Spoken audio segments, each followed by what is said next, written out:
Female को इस्लाम या कुरान में क्या लिखा है उनके बारे में? क्योंकि कहीं न कहीं एक मोमडन कम्युनिटी से फीमेल को उतनी इज़्ज़त नहीं है वो। खेती, खेती लिखा हुआ है, यानी कि इस्तेमाल करने की वस्तु। सिर्फ़ बच्चे करो, हाँ, खत्म। और बच्चे करो, और ये भी लिखा हुआ है कि ये तुम्हारी खेतियाँ हैं, इनको आगे से जोतो या पीछे से जोतो। अब मायने आप हुँ, समझ गए हुँ, हुँ, होंगे हुँ, इसके। हुँ, हुँ। इतनी गंदी बात मेंशन कर रखी है, तो ये अल्लाह की किताब है। अल्लाह के पास यही तरीके रह गए बताने को कि तुम पीछे से भी करो। ये तो हर जीव को पता रहता है कि हमें क्या-क्या करना है, सबको कुदरत सबको सिखा देती है। और ये भी लिख मतलब कि 4-4 शादियाँ आप कर हाँ, सकते ये हैं। लिखा हुआ है, मर्द के लिए 4-4, क्योंकि पुरुष प्रधान मज़हब है ये, औरतों के बारे में कुछ नहीं लिखा है। औरतों को कोई फैसिलिटी नहीं है। मर्द 4 शादियाँ कर सकता है, मर्द ही तलाक दे सकता है, मर्द अपनी मर्ज़ी से शादी कर सकता है, औरत ना अपनी मर्ज़ी से शादी कर सकती, औरत ना तलाक दे सकती, औरत ना खुलेआम घूम सकती। वो बहुत बंधनों में है। और जो अभी वाला लॉ आया है, अब उससे आप सहमत हो जो ट्रिपल तलाक वाला हाँ, था? बेहतरीन चीज़ है। मैं तो कह रहा हूँ जितनी भी औरतें हैं, मुसलमान औरतें हैं, उनको शुक्रिया करना चाहिए मोदी जी को। उन्होंने उनको उनकी ज़िंदगी बचा ली। नहीं तो यूँ चुटकियों में तलाक मिल जाती थी औरत को, बेचारी ज़िंदगी ख़त्म उसकी। आपको लगता है कि बीजेपी की वजह से कुछ मुस्लिम्स बचे हुए हैं? कुछ की बात कर रहा वो हूँ मैं। कुछ नहीं है, आपको पता नहीं है कि बहुत ज़्यादा लोग बचे हुए हैं। कुछ नहीं, हुँ। अंदर ही अंदर ना बहुत से लोग, मतलब योगी जी को तो अंदर ही अंदर हनुमान की तरह बिठा रखा है। कि अगर योगी जी ना होते तो हमारी पता नहीं क्या हालत होती। हमारे जैसे बच्चे बैठे हैं जी। हम इतने जो खुलेआम बोल रहे हैं, कांग्रेस राज में था ऐसा पॉसिबल? नहीं, नहीं था। अब जैसे ना हमारे में क्या है कि हमारे में वुमेन को एक शक्ति माना गया है कि भैया देवी। देवी, ठीक है। सेम चीज मोमडन कम्युनिटी से नहीं सुनने को मिलती, ना कभी देखा, ठीक है। तो मैं उसी पे आपका व्यू पॉइंट जानना चाह रहा था कि महिला के साथ कैसा ट्रीटमेंट होता है। नहीं, इधर तो जी वाक़ई में मस्जिद में क्यों देवी, नहीं अलाउ करते उसको उनको? इतनी इज़्ज़त दी जाती है वो महिला को। और मुसलमान औरत भी चाहती है, असल में लड़की भी चाहती है कि मैं हिंदू धर्म में चली जाऊँ। क्योंकि अच्छा, उसको ये पता है मोमडन लड़की वहाँ। चाहती है। हाँ, वो चाहती है कि मैं हिंदू, लेकिन नहीं जा सकती ना। उसकी इच्छा होती है, उसको पता है कि वहाँ महिला की इज़्ज़त है। हमारे यहाँ तो खेती बताएँगे उसको, हमारे यहाँ तो जोतने की चीज़ बताएँगे उसको। तो वहाँ पे औरत की इज़्ज़त नहीं है। वहाँ का सबको पता है। वहाँ तो मानते हैं लोग, कहते हैं 7 जन्मों का साथ है। और मस्जिद में क्यों नहीं अलाउ करते इनको?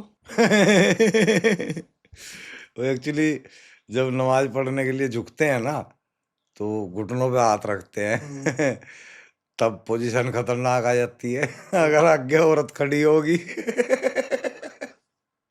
और जिस टाइम नीचे सिर्फ ये रीजन है? हाँ, जिस टाइम नीचे झुकेंगे सजदा करेगी, तब पिछवाड़ा ऊपर उठेगा तो पिछले वाले का क्या हाल होगा। ये भी रीज़न है। असल में रीज़न ये है कि औरत को नापाक बताया गया। इस वजह से मस्जिद में एंट्री बंद है। वाह! ये तो बड़ा ही बेहुदा वो है। औरत को नापाक बताया गया, गंदा बताया गया, इसलिए उसकी मस्जिद के अंदर एंट्री बंद है, क्योंकि उसको माहवारी आती है। उसी माहवारी से ये नापाक ये पैदा हो रहे हैं। हुँ। अभी जितने भी एक्स मुस्लिम की कम्युनिटी में हैं, सारे एक्स मुस्लिम, उसमें से कुछ 2 बड़े झटके लगे हैं। एक तो एक्स साहिल है, मुंबई वाले। हाँ, एक्स मुस्लिम हाँ, साहिल। हाँ। और मैं ये सवाल बेसिकली इसलिए मैं पूछ रहा हूँ आपसे कि क्या कुछ दिनों के बाद ऐसा तो नहीं होगा कि एक्स वास्तविक जी भी एक्स मुस्लिम छोड़ देंगे और वापस से इस्लाम जॉइन नहीं कर लेंगे? अच्छा देखिए, साहिल की बता देता हूँ। साहिल ने ये भी बताया था कि मैं इस्लाम को अपनी माँ की वजह से या सेंटिमेंट के अंदर आके कबूल कर रहा हूँ। मैं उसको दिफ़ा नहीं कर सकता कभी ज़िंदगी भर, क्योंकि मैं उसकी सच्चाई को जान चुका हूँ। हुँ। तो कोई भी एक्स मुस्लिम दुनिया का, कोई भी, दोबारा कोई इस्लाम अपना ही नहीं सकेगा, किसी मजबूरी के तहत बेशक अपना ले। अब साहिल ने जो अपनाया है ना, वो मैं उसका जेन्युइन कारण बताता हूँ। साहिल ने, एक्चुअली वो जवान लड़का है, आपने तो उससे मिले हैं, हम हाँ, मिले हुए है ना? हैं। वो जवान लड़का है, अभी उसने जीवन में कुछ भी नहीं देखा है। स्टार्टअप है, उसकी शादी नहीं हुई है, उसके बच्चे नहीं हैं। हर लड़के की ये इच्छा होती है कि भाई मेरी शादी हो, मेरे बच्चे हों, मैं उनको यहाँ लेके घूमूँ, मैं शादियों में जाऊँ, मैं मार्केट में घूमूँ। लेकिन ये मूवमेंट उसको कुछ भी नहीं करने देगी। ये मूवमेंट उसको महापुरुष तो बना देगी, लेकिन उसकी जीवन की सारी इच्छाएँ खत्म हो जाएँगी। तो उसने अपने जीवन की इच्छाएं पूरी करने के लिए हो सकता है इस कदम को उठाया हो, तो मैं तो चाहता हूँ ठीक है, अगर वो एक टाइम में इस इच्छा से भर जाए, फिर खुले हैं दरवाजे, फिर आ जाना। रही बात मेरी जाने की, आप मुझे ये बताओ क्यों नहीं जाओगे? हाँ मेरे पास रीजन कारण है। रीजन मेरे कौन कौन से रीजन है वो? मेरे पास रीजन है। एक तो ये है कि मैं इसको काम समझ के आया ही नहीं हूँ। ठीक है। मेरे लिए वर्क नहीं है, मेरे लिए एक तरह का आदेश है।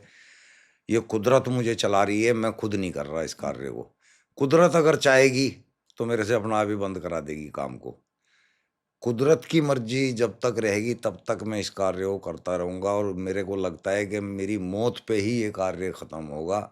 मेरे पास कोई रीज़न नहीं है इसको छोड़ने का, एक भी रीज़न नहीं है मेरे पास। ना मेरे बच्चे मेरे साथ में उनके लिए छोड़ दूँ, मैं पहले ही छोड़ चुका, है ना? ना मुझे दौलत छिन जाने का खतरा बहुत पड़ी है, ना मुझे किसी से डर लगता कि कोई मुझे मार देगा इसलिए मैं छोड़ दूँ। मैं डरता नहीं हूँ, मैं 15 साल से भी ज़्यादा, पता नहीं कितने साल हो गए, फिर वही बात है। तो मैं लगा हुआ हूँ, मैं क्यों छोड़ दूँगा? मुझे कोई ज़रूरत ही नहीं है।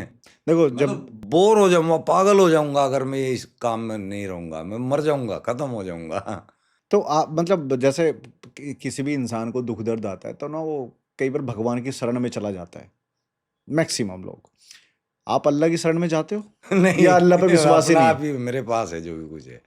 बट रियल में मैं सच बता रहा हूँ। आप भाई होता है ना, हम कहते हैं ना कि भगवान से, भगवान हमें ये दे दे वो दे दे, आपके पास तो अल्लाह भी नहीं है।